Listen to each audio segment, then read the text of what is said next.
prénom c'est Poulart. Et lorsque je suis rentré au lycée, il y a bien longtemps, c'était au lycée Warroquet à Morlanway, il y a un copain qui m'a dit tu t'appelles comment? Et je lui dis Poulart. Et lui a compris Boulin. Et du coup il a fait ah Boula, Boula, il a transformé ça à Balou. Et comme il voyait que je râlais, je courais après lui pour le frapper parce que ça me plaisait pas. Toute l'école a commencé à m'appeler comme ça. C'était pour moi une malédiction, quoi. Mais au fil du temps, je vais vous dire maintenant, il y a plein de gens qui ignorent que je m'appelle Eric ou Poulart. Pour eux, je suis Balou. Moi, c'est assez atypique par rapport à d'autres auteurs de BD. C'est-à-dire que mon premier métier, c'était instituteur primaire. Donc, je suis venu à la bande dessinée après avoir suivi des cours du soir de BD, notamment chez Philippe Forster, qui a été un de mes profs, Antonio Cossu et Gérard Goffo.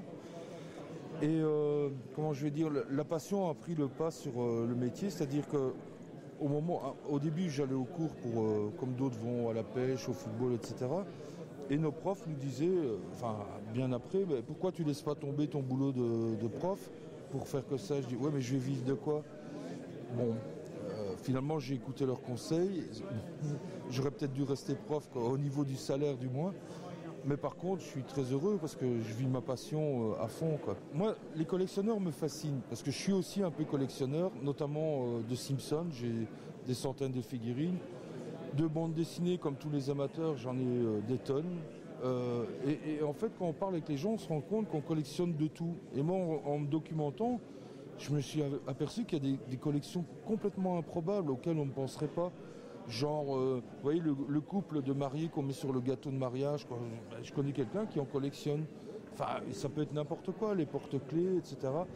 Et donc, je me suis dit, mais une collection, c'est un peu ce que raconte ce bouquin, bien que ce soit humoristique, c'est un peu une malédiction pour le collectionneur. Parce que si ça vous dévore trop, ça devient vraiment une obsession. Dans ce livre, par exemple, un collectionneur de tatouages, donc il se fait faire lui-même. Il y a un collectionneur de pipes et de tabatières. Il y a une collection qui est moins tangible, c'est un collectionneur de conquêtes féminines. Excuse-moi, de conquêtes féminines, collectionneur de voitures, etc.